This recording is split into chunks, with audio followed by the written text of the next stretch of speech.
Es como raro tenerlo, no tener el saco y tenerlo ahí colgado. Porque bueno, no me caracteriza la cinturita avispa y el coso acá. Acompáñenme a 1 Samuel,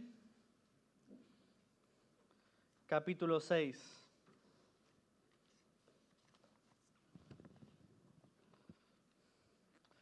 Lo siento, hoy no hay imágenes. Sí, y daba para algunas imágenes. Pero la inteligencia artificial, ¿sabes? Lleva tiempo hacer las imágenes porque te hace cualquier cosa hasta que te hace lo que vos querés. Y, sí, ya lo sé, Vera, ya sé. Bueno, 1 Samuel, capítulo 6. El título de este mensaje, tengo que ser sincero, le puse de regreso a casa, pero porque no se me ocurría otro título. Es el arca volviendo, pero bueno. Quería poner algo diferente, pero bueno, fue el título que salió, de regreso a casa. 1 Samuel, capítulo 6. Les voy a pedir puestos de pie, los que puedan. Si alguno no puede, por favor, no hace falta que se levante.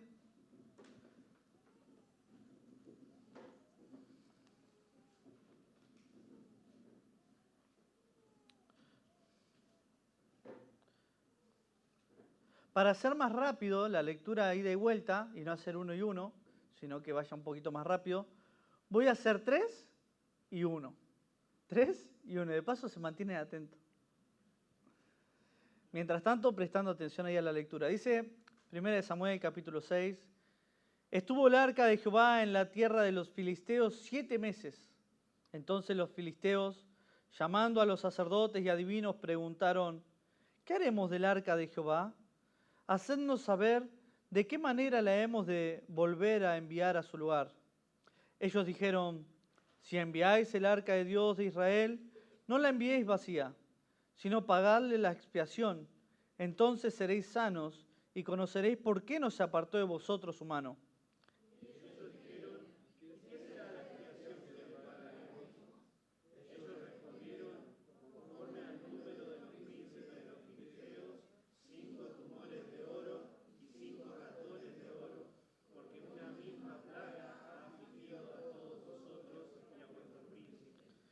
Haréis, pues, figuras de vuestros tumores y de vuestros ratones que destruyen la tierra, y daréis gloria al Dios de Israel. Quizá aliviará su mano de sobre vosotros y de sobre vuestros dioses y de sobre vuestra tierra. ¿Por qué endurecéis vuestro corazón como los egipcios y Faraón endurecieron su corazón? Después que los había tratado así, ¿no los dejaron ir y se fueron? Haced pues ahora un carro nuevo y tomad luego 2 vacas que críen, a las cuales no haya sido puesto yugo, y uncid las vacas al carro y haced volver sus becerros de detrás de ellas a casa.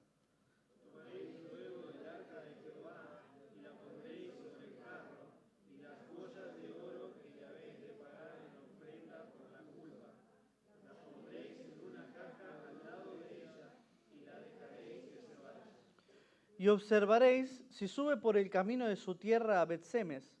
Él nos ha hecho este mal tan grande. Y si no, sabremos que no es su mano la que nos ha herido, sino que esto ocurrió por accidente.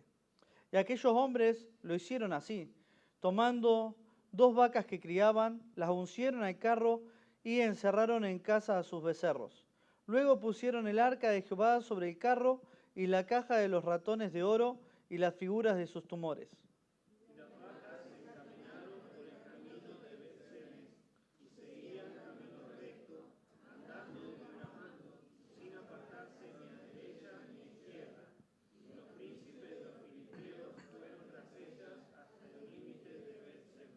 Y los de Bet-Semes segaban el trigo en el valle,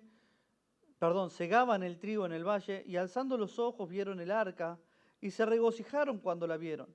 Y el carro vino al campo de Josué de Bet-Semes, y paró allí donde había una gran piedra, y ellos cortaron la madera del carro, y ofrecieron las vacas en holocausto a Jehová, y los levitas bajaron el arca de Jehová, y la caja que estaba junto a ella, en la cual estaban las joyas de oro, y las pusieron sobre aquella gran piedra, y los hombres de Bet-Semes sacrificaron holocausto y dedicaron sacrificios a Jehová en aquel día.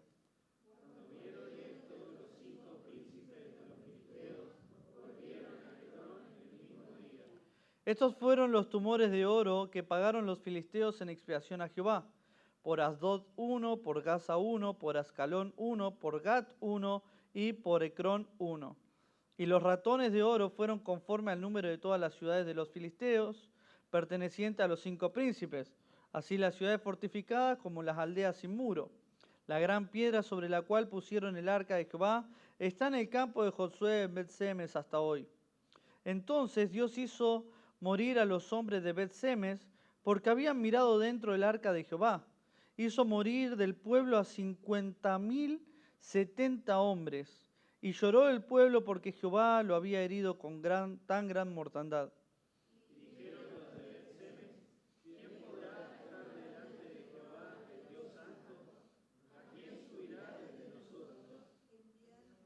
Y bien ahí, yo me cuelgué. Y enviaron mensajeros a los habitantes de Kiriat Jearim diciendo: los filisteos han devuelto el arca de Jehová, descended pues y llevadla a vosotros. Mi Señor, Padre amado, danos luz.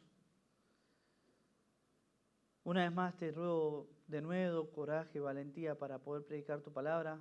Ayúdame a tener el corazón, mis pensamientos aquí en tu palabra.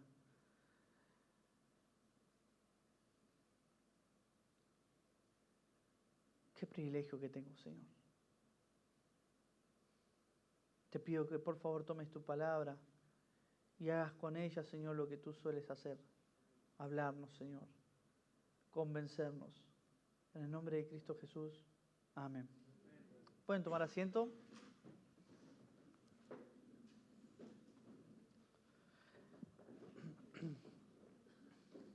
Entonces, el arca de Dios había sido secuestrada, había sido llevada al templo de Dagón y pusieron el arca de Dios junto a la imagen de Dagón.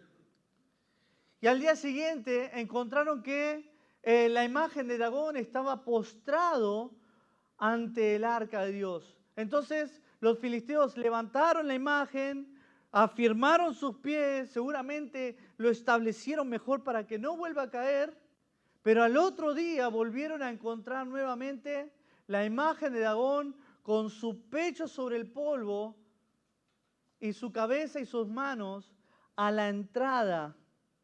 Como dice aquí la Biblia, se me fue la palabra, el umbral, ahí va, el umbral, se me había ido. Sobre el umbral, ahí a la puertita, la cabeza y las manos de Dagón, que como si Dios les hubiera dicho: acá no hay lugar para dos, y el único Dios verdadero soy yo, así que tú de patitas a la calle, ¿verdad?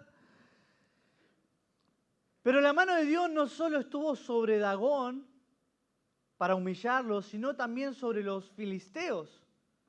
Dios trajo una plaga sobre ellos. Estoy haciendo un pequeño repaso para ingresar al tema de hoy. Dios trajo una plaga sobre ellos, que aquella plaga eran tumores tremendamente dolorosos, de manera que dice que sus clamores llegaban hasta el cielo y finalmente esos tumores terminaban por acabar con sus vidas. Y al ver los filisteos y entender que todo lo que estaban viendo y viviendo venía de la mano de Dios, ¿qué quisieron hacer? Deshacerse de ella. Pero no quisieron devolverla en su momento. Quisieron deshacerse de ella mandándola de una ciudad a otra. 7 meses estuvo el arca del pacto dando vuelta entre las ciudades de los filisteos. 7 meses viendo la mano dura de Dios. 7 meses siendo afligidos, 7 meses siendo humillados, 7 meses en los que Dios estaba tratando de manera personal con los filisteos. 7 meses. Ahora dice que acá, ya en el versículo 1, en el versículo 2, que finalmente tomaron una decisión en cuanto al arca. Y llamaron a los sacerdotes y a los adivinos para que le digan qué hacer con el arca. Ya habían tomado una decisión y esa decisión era el arca va a volver a Israel. No podemos seguir teniéndola, la mano de Dios es dura sobre nosotros y sobre nuestro Dios, devolvámosla. Entonces la duda de ellos es, ¿qué vamos a hacer con ella? ¿Cómo la vamos a devolver? ¿Cómo la vamos a entregar de nuevo a Israel? Entonces los sacerdotes les dijeron a los príncipes, si la van a devolver, no pueden devolverla vacía. ¿Qué debían hacer? Debían pagar por la expiación. Ese fue el consejo de sus sacerdotes y de los sabinos. No la devuelvan así nomás, den un pago por la expiación. Y la idea de pagar la expiación era algo común, muy común entre los paganos. Cuando ellos estaban sufriendo, cuando estaban pasando por una situación difícil, ¿de quién era la culpa? ¿De quién era la culpa? De Dios. Siempre la culpa era de Dios. Ese es un pensamiento pagano. Siempre la culpa es de Dios. Cada vez que pasa algo malo o demás, Dios lo hizo. Entonces, ¿qué hacían? Pagaban un tributo, pagaban una expiación. Con esa expiación, ellos reconocían que de alguna manera habían ofendido a Dios, pero ahora hace algo a cambio. O sea, este tributo, este obsequio que se le daba a su Dios, este pagar la expiación, era un reconocimiento de que habían hecho algo malo, de que lo habían ofendido, y que a cambio ese Dios tenía que hacer algo por ellos. Había una retribución, una retribución.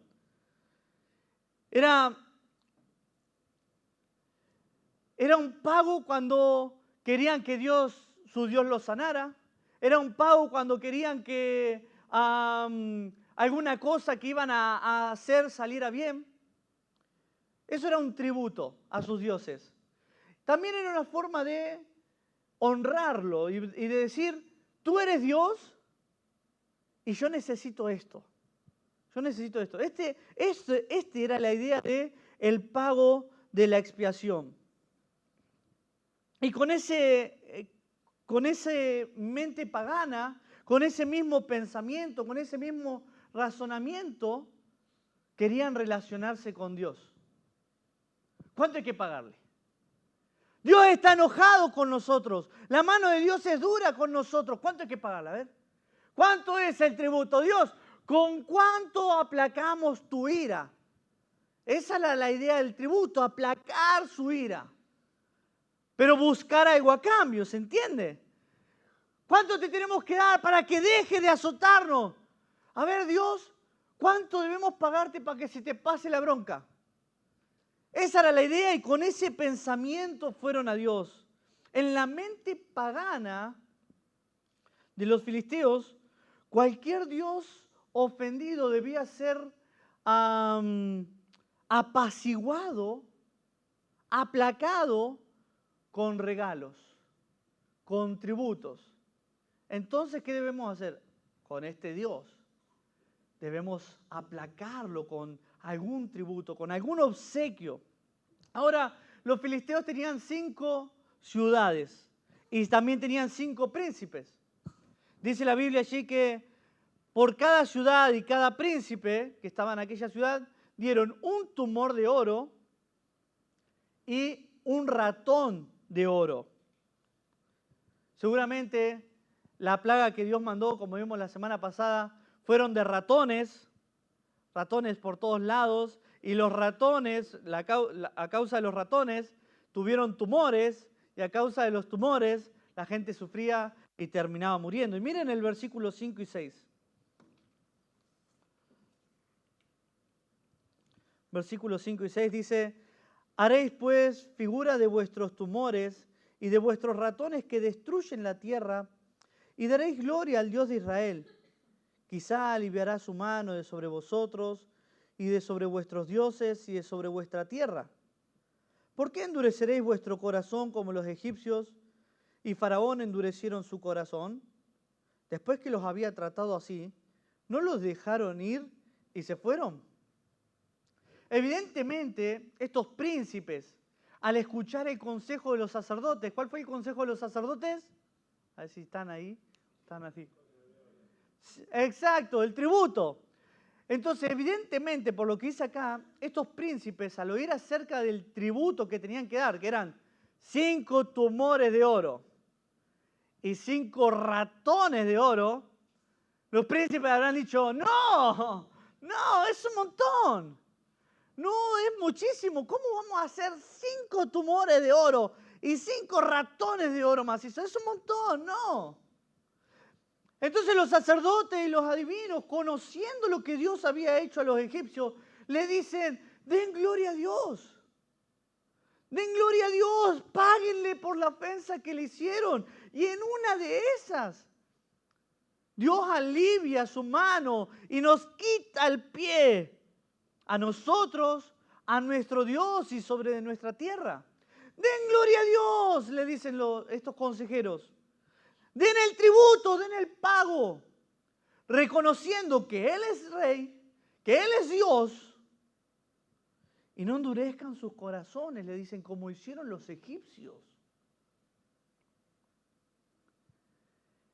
Estos consejeros no querían chocar con la misma pared que los egipcios habían chocado. Y ellos dijeron, den tributo, paguen lo que sea necesario y no endurezcan el corazón, porque finalmente van a sufrir más y van a sufrir más y de todas formas van a terminar dando el tributo. Ese es lo que están diciendo los sacerdotes. Ahora, ¿cómo debían entregar ese tributo? Ahora estoy con la historia y luego paso a la aplicación de todo esto.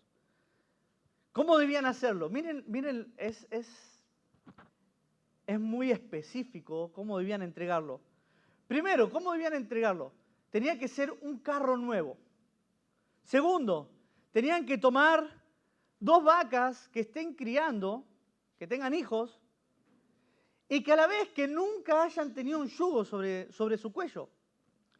Tercero, luego debían tomar las crías de las vacas, o sea, los becerros, y hacerlos volver a la casa.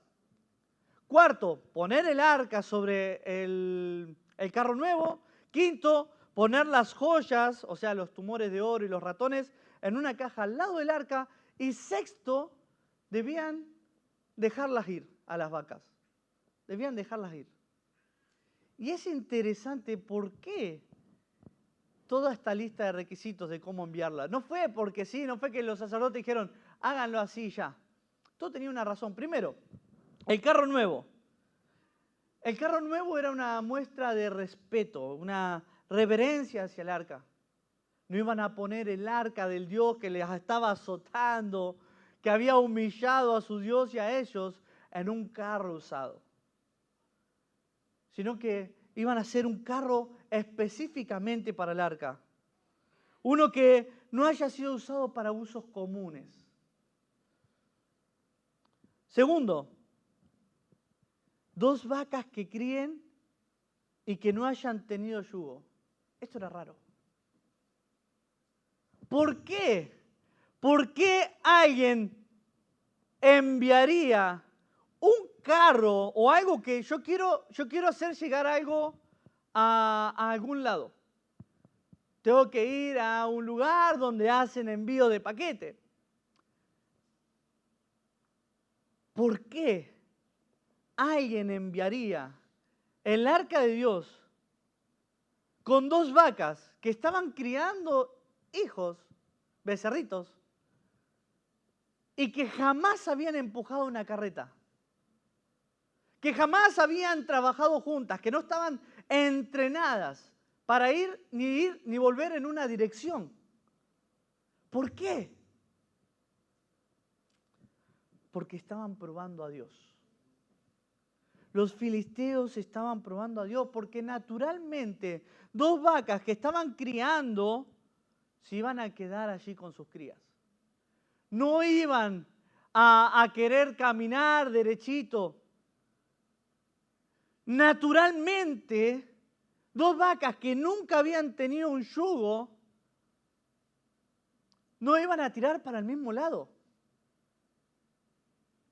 Era algo antinatural lo que estaban haciendo para llevar el arca.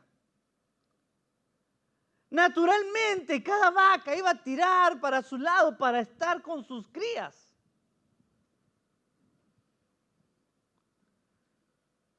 El tercero, debían tomar 2 becerros, los 2 becerros de ellos, de las vacas, y llevarlos a la casa, al establo. Otra cosa antinatural. Como decir, no sé si se le dice el cachorro, como si fuera un perro, pero bueno, el becerro, no sé si se le llama, ¿está mal? ¿Dicho? ¿Cachorro? No, está mal eso. Becerro, hay que llamarlo así, hay que llamarlo becerro, bien. Pero me gusta más cachorro. Bien, bueno, vamos a llamarlo más como dice la Biblia para no equivocarnos. El becerro, ¿no? El becerro iba a querer quedarse con su mamá para mamar el pecho y poder comer. No iba a seguir hasta el establo separándose de su mamá, de la vaca. Y la vaca no iba a permitir que los separen. Se entiende que todo esto que estaban haciendo para llevar el arca era lo más antinatural que podían hacer. Por último, debían cargar el arca, poner el pago por las culpas y dejarla que marchen solita. ¿Hasta dónde? ¿Alguien leyó ahí? Hasta Bet-Semes. Hasta Bet-Semes.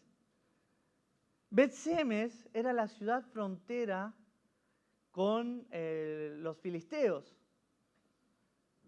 Y estas 2 vacas, sin entrenamiento previo, era imposible que se dirigieran recto hacia Bet-Semes, sin apartarse a un lado ni al otro.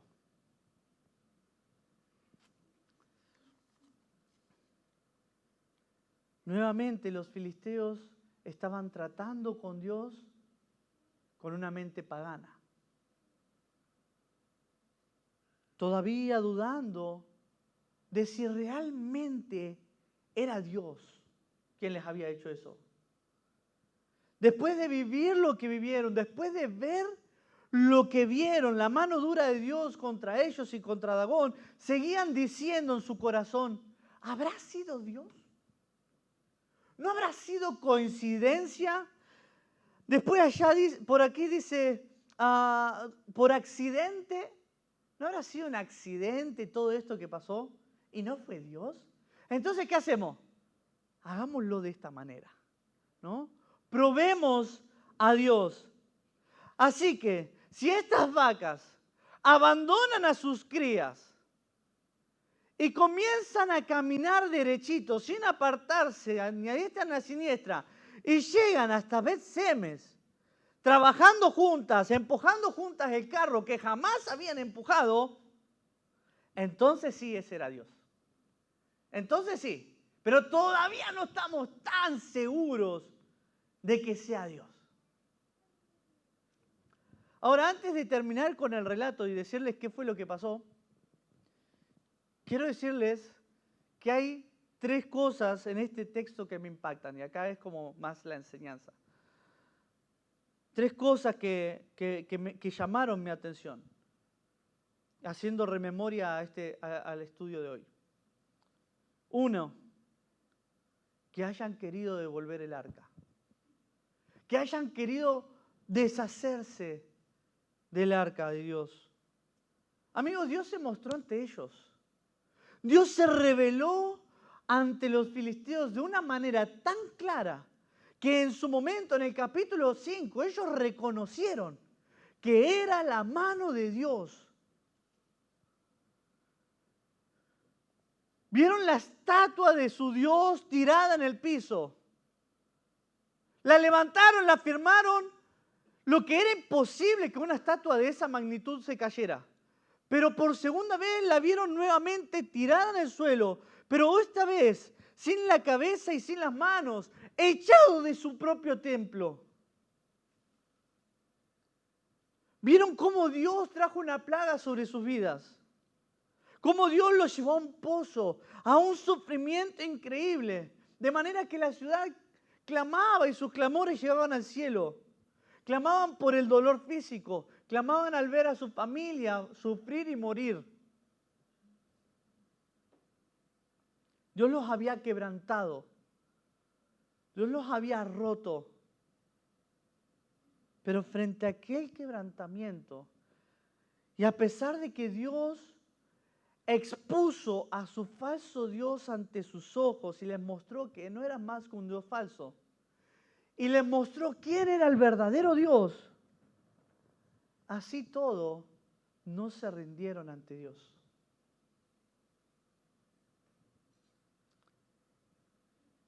Lo reconocieron como Dios, pero no como su Dios. La pregunta de ellos fue, ¿qué hacemos con el arca? ¿Cómo nos deshacemos de ella? ¿Entienden la idea? O sea, ¿entienden lo que a mí me llama la atención de querer deshacerse del arca? Que frente al ver al Dios Todopoderoso durante 7 meses tratando con ellos, exponiendo a su ídolo, tratando con sus vidas, su pregunta fue, ¿cómo nos deshacemos de él? En vez de decir, ¿cómo puedo rendirme ante él? ¿Cómo puedo hacer que este Dios sea mi Dios? ¿Qué tengo que hacer? Nada de eso. Su pregunta fue, ¿cómo puedo deshacerme de él? 7 meses, pero ellos desearon deshacerse de Dios. La segunda cosa que llama mi atención es que pensaron que por dar algo, podrían obtener algo a cambio de Dios. Pensaron que por dar algo, ¿se acuerdan? El tributo, la ofrenda, podían obtener algo a cambio de Dios. Y amigos, con Dios no se comercializa. Con Dios no se comercializa, no se hacen trueques. No vas a comprar salud con una ofrenda. No vas a comprar prosperidad diciendo, oh Señor, yo dedico mi vida a ti. Yo me ocupo de servirte, sirvo a los hermanos y vos me prosperás. No va a pasar. No va a pasar porque no hay un pago lo suficientemente alto como para convencer a Dios de que haga algo. No hay un pago lo suficientemente algo para convencer a Dios de que haga algo. La mano dura de Dios estaba sobre ellos y ellos pensaron, bueno, si venimos con regalitos, Dios, mira lo que te traigo. Lo que me costó estos tumores, estos ratones de oro, mínimo sananos. Pensaron que si venían con sorpresitas ante Dios, tributos, entonces Dios, ya se me pasó. Se me pasó con esto que traes, son re generosos. Los voy a sanar. Pensaron que Dios lo iba a sanar. Pensaron que la ofensa contra Dios con una ofrenda ya estaba, ¿no? Y no funciona así con Dios. No hay tributo que sane tus relaciones. No hay tributo que puedas darle a Dios para que quite la aflicción de tu corazón.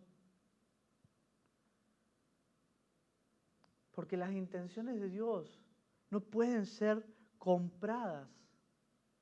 Las intenciones de Dios no pueden ser cambiadas con nada de lo que tú puedas ofrecerle.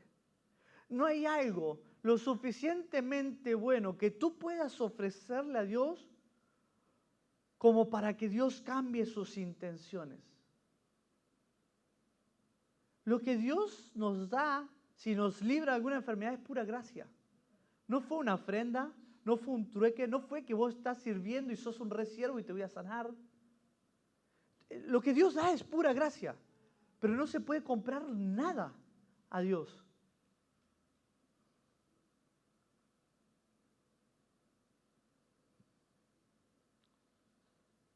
Solo hay una cosa que se puede comprar y está en Apocalipsis capítulo 3. Vengan a mí y compren oro fino, dice Dios. Y no está hablando de plata.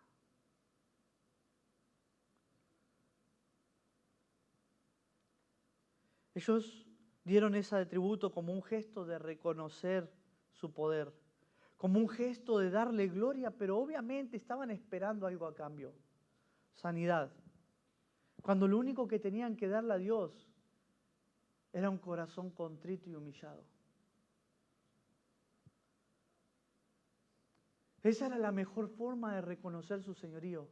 Esa era la mejor forma de darle gloria a Dios y era la única forma aceptable. Las ofrendas de oro debían ser un acompañamiento del corazón contrito y humillado.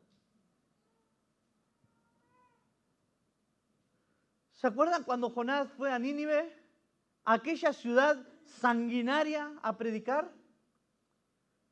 El rey y la gente no le ofrecieron oro a Dios, no le ofrecieron ningún tributo, sino que desde el rey hasta el más despreciado, lo único que ofrecieron es lo único que tenían para ofrecer. Lo único realmente valioso, un corazón humillado.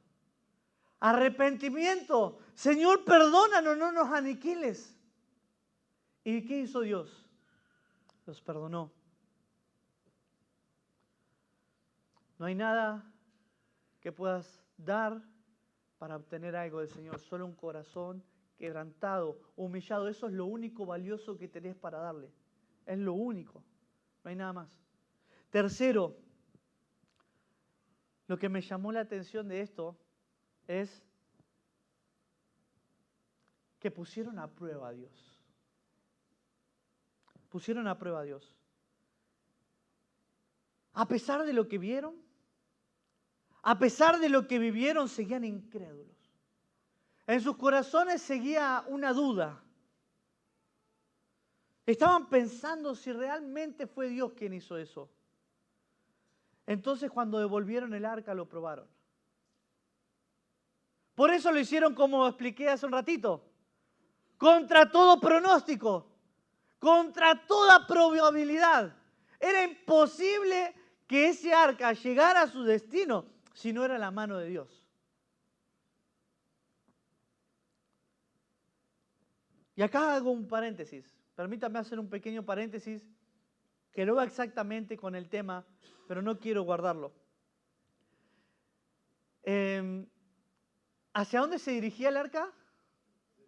Bet-Semes. Esto era algo increíble, porque ¿quiénes eran los únicos que podían transportar el arca de Dios? Los sacerdotes, los levitas. En realidad, los levitas. Los levitas. ¿Y saben que Bet-Semes era una ciudad de levitas? O sea, esto remarca y realza la grandeza, la soberanía de Dios. El arca no podía parar en otro lugar que no sea en manos de levitas. Y allí fueron las vacas, caminando hacia los levitas. Y ese es el paréntesis que quiero hacer, que no viene exactamente con el tema, pero no hay coincidencias, no hay casualidades. Como dice acá, ocurrió por accidente, no hay accidentes. Dios tiene el control absolutamente de todo. Todo. Ellos permanecían incrédulos, pero Dios estaba mostrando su soberanía. Cierro este paréntesis. Este tercer punto es que ellos probaron a Dios. Y el tema de este tercer punto es que a Dios no se lo prueba. Pastor, ¿y Gedeón? ¿Por qué Gedeón hizo bien? Es una mente pagana. Probar a Dios proviene de una mentalidad pagana. ¿Gedeón en qué tiempo estaba? ¿En la lucha contra quién? Los madianitas. Ciudad, pueblo,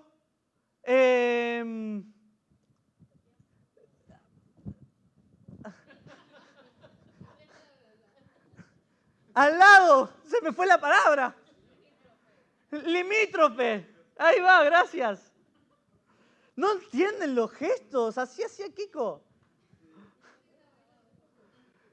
Y Dios les había dicho, destruyan a todos ellos porque van a contaminar su mente, van a desviar su corazón. Estaban en una guerra contra ellos, contaminando sus corazones. De hecho, tenían una estatua allí de Baal.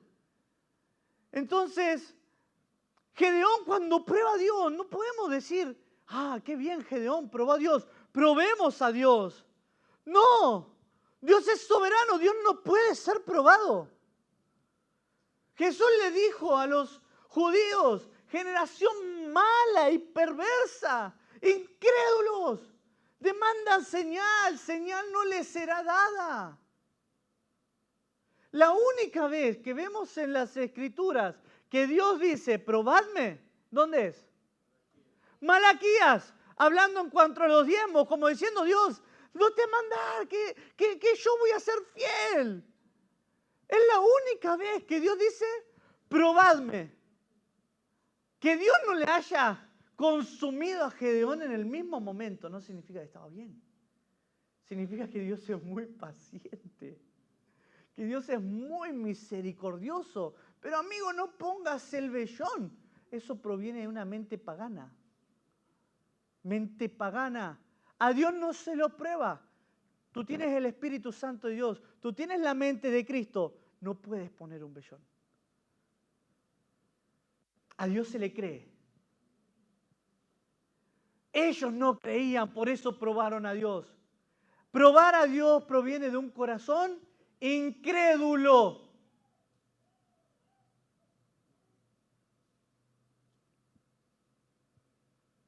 Y acá vuelvo a hacer otro paréntesis. No importa cuánto Dios hubiera hecho.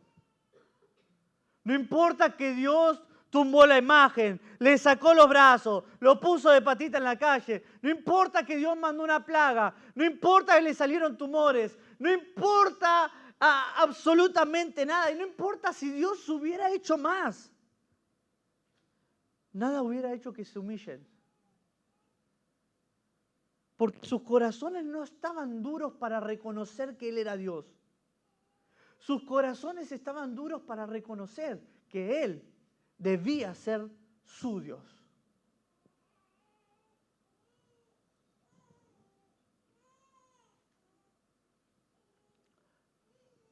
Mi amigo, cuando Dios trata contigo,